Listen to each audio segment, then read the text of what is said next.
Ah, yes, the return of Pax Unplugged. Unlike the other Paxes, TRASHy, whatever, Pax Unplugged focuses on games of the non-video variety. Card games, board games, war games, tabletop RPGs, and the gear to play them with. It is by far the biggest gaming convention I've easy access to after I moved away from the hometown of the Origins Game Fair.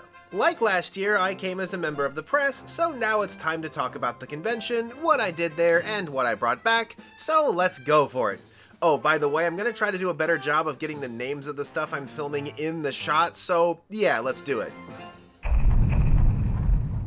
I really hope I'm the only one making this joke. Welcome to cold and clammy Philadelphia, Pennsylvania, USA. The route into the convention center was a bit different this time around, this time bringing us in on this big dog leg back here as opposed to this big spot attached to the main hall like they did last year. It meant a long, cold walk for a lot of people, but from what I heard and later experienced, the Philly Convention Center isn't exactly the easiest place to work with, so I'm just gonna let this slide. Upon getting inside, the growing crowd was herded into paddocks to await getting led into the expo hall proper. For those who seem confused, these paddocks are specifically to prevent an initial crush when the venue opens for business. Friday tends to be the lightest day since a lot of the people who would attend are at work, so this was the day to wait in line for stuff. I actually got into the hall fairly close to opening, and even then I was only in paddock 12 out of 20. It was still pretty light on the first day.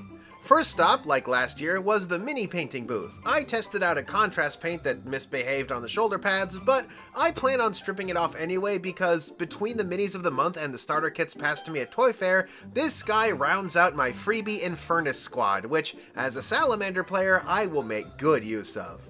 With my new little buddy in tow, I headed over to the Ixalan Mini Masters Tournament, a game played with a single booster pack and 15 basic lands.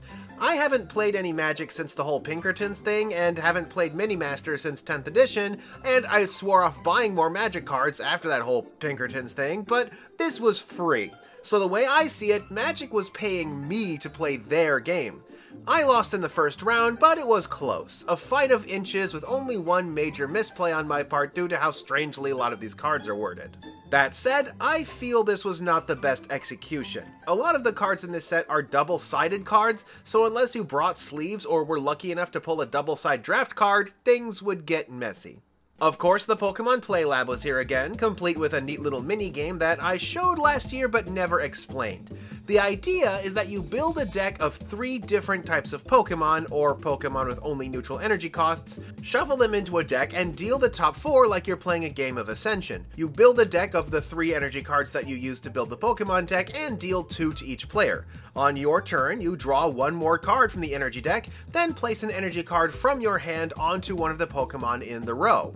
The goal is to attach enough energy to one of these Pokemon to pay for their most expensive attack, at which point you take the Pokemon and deal a fresh one from the Pokemon deck. Energy is tied to its player, not cumulative, so any energy your opponent puts down is ignored for when you're playing energy costs. First player to take 3 Pokemon, each in a different type, is the winner. It's called Pokemon Capture, and it's a great game to play with younger kids. There is also a follow-up game where you play a brief battle with the 3 Pokemon each player ends up with, played with the same shared energy deck, but playing the actual TCG battle rules. I walked away with a new Pokemon pin and some demo decks which went to my younger relatives since they were the same decks as last year. And finally, I got to playtest the new Star Wars game. Star Wars Unlimited is Fantasy Flight's 3rd attempt at a Star Wars game in the past 10 years. Surely it will work this time, right? Well, Unlimited is certainly better than the previous 2. The Star Wars LCG was a bust because all competitive LCGs by Fantasy Flight are a bust. Notice how they have none left. Destiny used these weird dice that were no doubt expensive to make and a nightmare to put into booster packs, not helped by draconian set rotation and really uneven distribution. Unlimited is back to all cards, and its gameplay is fairly straightforward. Your goal is to destroy your opponent's base on 2 fronts, the ground front and the space front. These can be divided without a mat by the placement of your base and leader cards who form the center. Your leader also operates like the rulers in Force of Will, able to be flipped to join the battle once per game, though they have passive effects while in the leader area too. Players play with alternating activation, and you can end your turn by seizing the initiative, letting you go first on the next turn. But it's here that the game starts to get a little derivative. It's another any card is resource game, and your leader card determines which 2 colors you're allowed to use. I'm also dogged by the sensation that this was developed as a digital game first with its use of Hearthstone mechanics like Taunt and Shield. While I do like how each minion card is locked to a certain lane, making investing in one of them a dangerous proposition, I can't help but wonder what happens when one side gets really lopsided. But it does remind me of my favorite sequence in Star Wars, the Battle of Hoth, a fight famously taking place on both fronts. Well, for my trouble, I got a pair of Luke and Vader promo cards based on their famous battle in Cloud City. Oh well, lunchtime! Time to show off my convention's secret weapon, protein shakes. Caffeine is a trap that leaves you crashing. Protein gives you energy, and when taken in shake form, doesn't make you very heavy either. It's how I can last a whole convention even with the camera gear I'm always schlepping around. After that, I felt it was time to go to the expo hall to make some friends. A lot of the people at the convention were actually at the event to promote their crowdfunding campaigns rather than selling product directly, including last video's sponsor, Fable's End, who managed to rack up another $1,000 towards their goal today. Others included Warren Wanderers, a battle pin game where custom-built pin heroes protect mysterious treasure. Of course, BackerKit was here again with their Stamp Rally speedrun, also promoting several other campaigns they were getting involved with, and also Launchboom was there. Launchboom is a more front-end campaign service that helps draw attention to Kickstarter campaigns. They were there along with Alpha Clash, who were promoting their new Clash Grounds set that I had done a card preview for. Oddly enough, I didn't see them promoting any current campaigns, mainly focusing on successes. I found it a bit funny that BackerKit, a back-end fulfillment service, was promoting future campaigns, while Launchboom, a front-end promotional service, was only showing off their successes. And to top it off, Hopes was there again. They're a Chinese manufacturing company who handed me their little orange box at the previous Pax Unplugged, which I opened in a video for my patrons last year. Maybe I should re-upload it for everyone else to see. Also with a stamp card this time around was Dungeons and Dinos, along with our old pal Solus Entertainment, and Aegis and Brother Ming Games, along with several charities to visit and donate to. One of them, Guardians of Mental Health, had a protein shaker for $5 that I picked up on the spot. My reward for all of this was a set of promo playable characters for Dungeons and Dinos. Dungeons and Dinos itself is a charming little game where some kids hopped up on sugar and mommy's D&D books fight make-believe monsters in the attic. It's an adorable premise, I just wish it didn't come in such a tiny box while costing $25. Also at the event was Rob, one of my patrons who was at the event showing off his game Doom Pile. It's a quirky little game where you pick your own win condition and literally arrange the cards in your deck however you like before the game starts. As you might guess, it's a best-of-3 game where you can rearrange your deck between rounds. Honestly, it turns so many card game notions on its head, it's a spectacle to behold. He was there to show it to publishers and even managed to get into the Unpub room for a spell. He playtests on the Patreon Discord often, so make of that what you will. I ended the day with a trip to Faux Street, an underappreciated little gem of a restaurant that's an affordable little noodle place where you order at a kiosk and pick up your order when it gets called. The combination of fresh vegetables and noodles without a lot of grease was exactly what I needed after such a long day.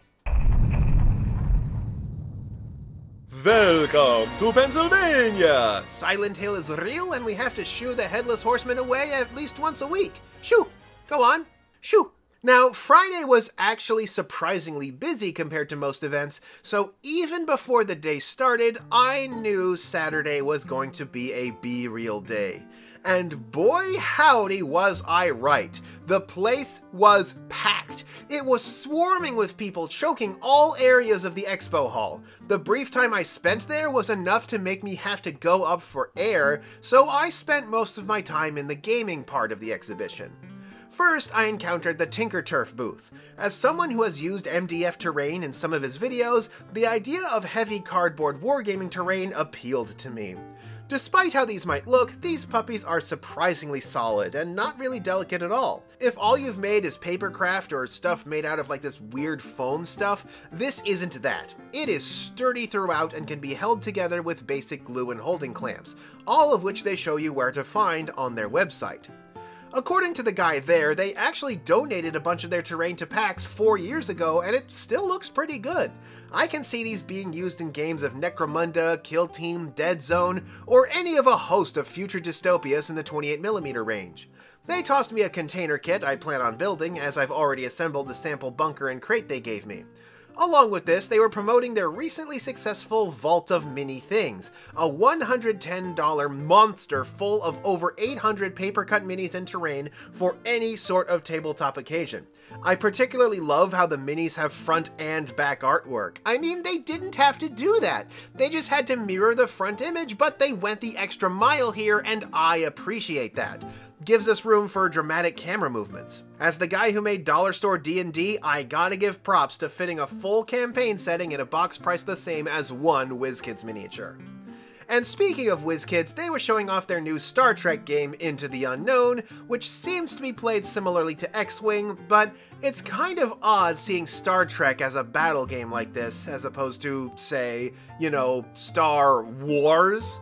I somehow doubt there's a prolonged bridge banter segment where you can trick your opponent into simply not attacking you.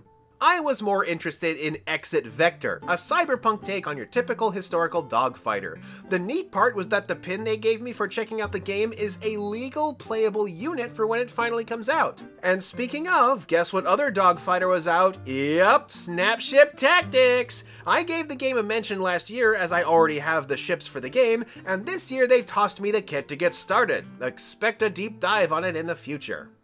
I took a brief look at some historicals, though I think it was put on by a fan group and not the actual manufacturers, and since I happened to be in the right place at the right time, got in another Ixalan freebie match.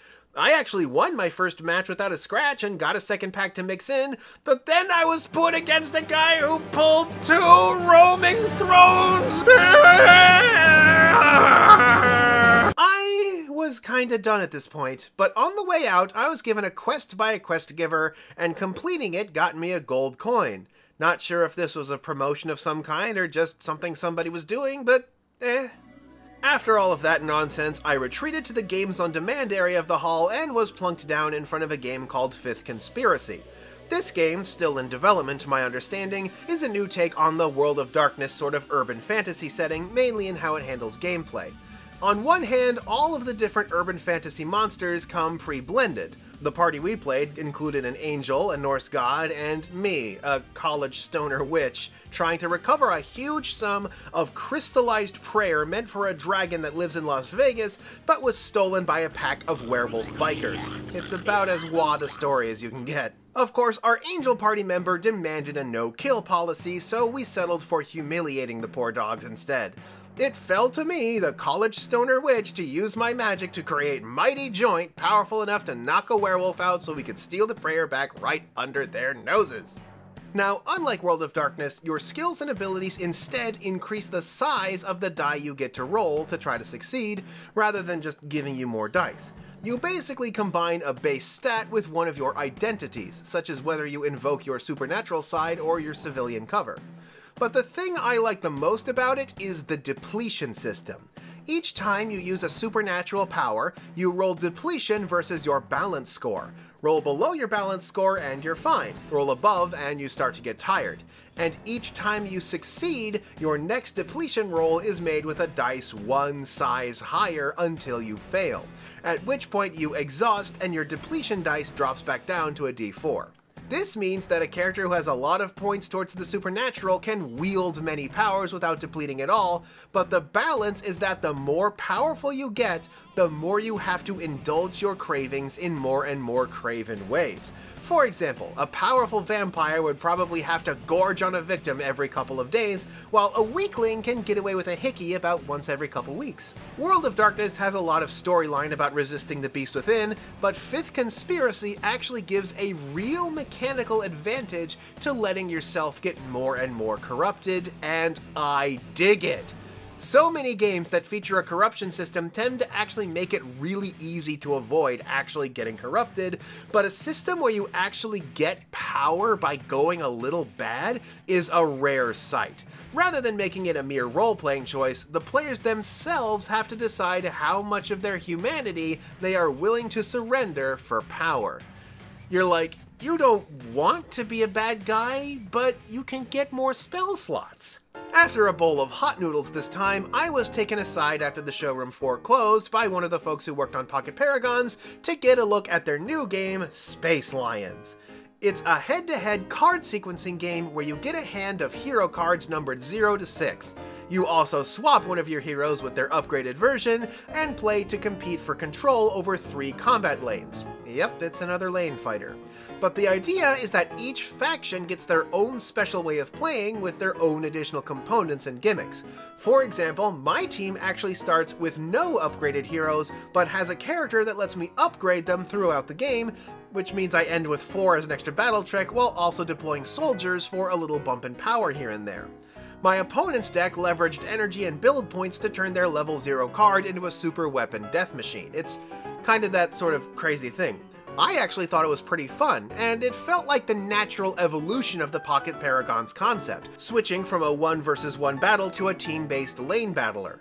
There's a lot of bluffing, bold plays, and hand counting, and not really any luck as everyone is working with the same hand.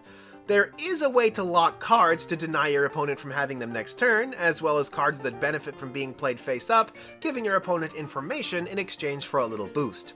There's a set of tiles that allows for more than 2 players in this actually really clever setup where you have the tiles connect with those of your opponents, meaning that you're against the person on your right and left as well as everybody fighting over the center. Technically, this center free-for-all system means they could easily go above 4 players if they felt crazy enough with any kind of expansion. The art is also super charming. I love how my faction's level 6 is a spaceship with a face.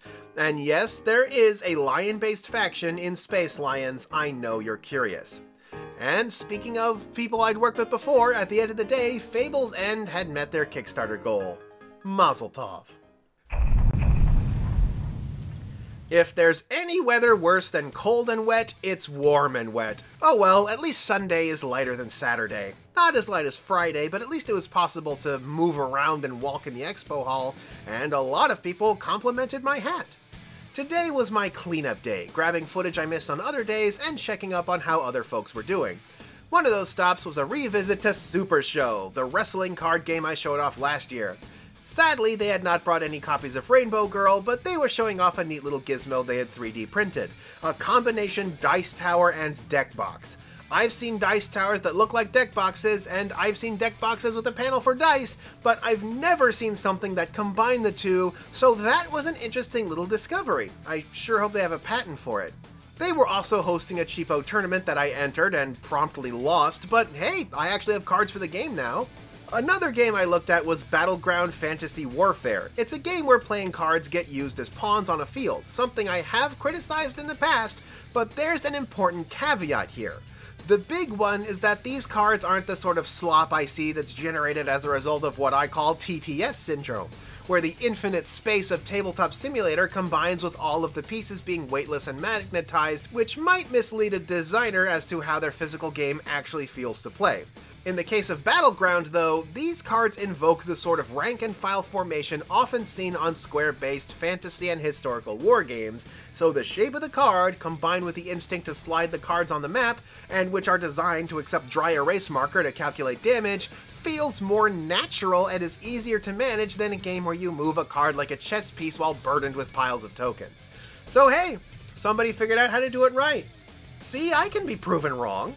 I mean, the game makes no pretense about not being a board game, but all you need are the deck and some dice. And a dry erase marker if you want it. A full army is less than the price of one Games Workshop figure. Brings me back to the glory days of Pirates of the Spanish Main. Real nostalgic tear in my eye. Speaking of nostalgia, there was also Dragon Dice, an old TSR game that is far more chaotic and impromptu. It's basically a game where the dice get no support cards and carry their stats on them, needing a book to consult to figure out what actually happens. That sort of old janky game. I got a couple of promotional dice out of their capsule machine, but apparently these aren't legal for play? Shame. Also at the show was Tom Kartos with a bunch of Spiral Notebook battle maps. I pointed out how their product was similar to Gloomhaven Jaws of the Lion, and how it might be neat to have someone write up a campaign that uses all of the maps as encounters in it. Still a cool idea for a speedy setup. I see this as the perfect companion piece to the Vault of Many Things for combat TTRPG play. They actually had a few freebie mini-maps, including a small cave, and even a couple of houses I'd be tempted to use as a zombie invasion encounter. Whip out those unused Zombicide minis and reenact packed Night of the Living Dead. Of course, we also had our fair share of Ascension-alikes like Potion Slingers and Widget Ridge. Yeah, I call most Deckbuilders Ascension-alikes. Sue me. There were your typical enormous box games like Midara, a $250 beast with a textbook-sized campaign book, and that sort of refreshing shamelessness that really only flies with the sort of game you play in private. There were also a few escape room games, one of which was a Batman-themed augmented reality game that is meant to take all day to finish.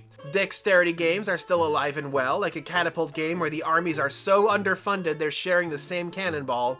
Dragon Shield is rolling out their own variety sleeve sizes to compete with Game Genic, and Pinebox, the folks who do Doomtown and 7C, showed off their Bukana TTRPG scenario, one with a focus on the myths and lore of the Southern Hemisphere for once. Weird Games, the folks behind Malifaux, showed off Vagrant Song, a sort of Cuphead-looking game about a magical train, I think? There were skirmish games and tactics games, and this odd scare at about 4 o'clock where a bunch of the lights got turned off. Apparently some folks at the venue thought the event was supposed to end at 4 instead of 6, and were packing up tables and bullying the Battletech booth before the issue was cleared up. I took this as the cue to finish up. I went and said my goodbyes to all the tables I had hit up before, chowed down on a final chicken and pork vermicelli bowl, and beat the rush by about half an hour. And boy howdy do I have aches and pains after all this. The protein helped and I feel fine today, but yesterday I couldn't move for hell nor high water.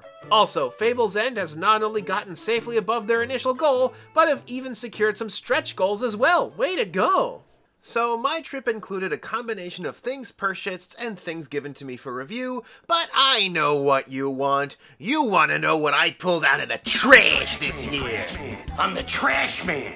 I come out, I throw trash all over my house. And then I start eating delicious noodles. Hey, look at that. I made an Always Sunny in Philadelphia reference in nice sunny Philadelphia. No. Now, some may criticize my habit of peering and prodding at the trash cans at a convention, but telling him about the time I pulled a literal Fender guitar out of the trash tends to silence that. You'll find all sorts of things in convention trash. Loose cards, deck boxes, leftover tokens, promotional gear, game demos, complete boxed products.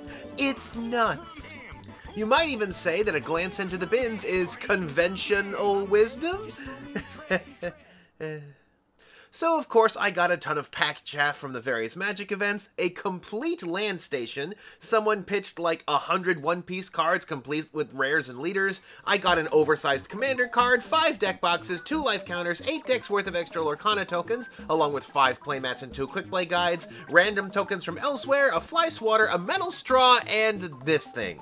With this box, I was honestly kinda confused when I opened it for the first time. Inside was some wooden trees on a base, a deck of playing cards, and a bag with a warped wooden coin inside? Is this some sort of game made in the darkest corners of Eastern Europe, known only to the residents of a tiny village in a solitary place in the Balkans called Sprejevich or something? Well, no. I did some research and it turns out that this was a production sample akin to my Hope's Orange box.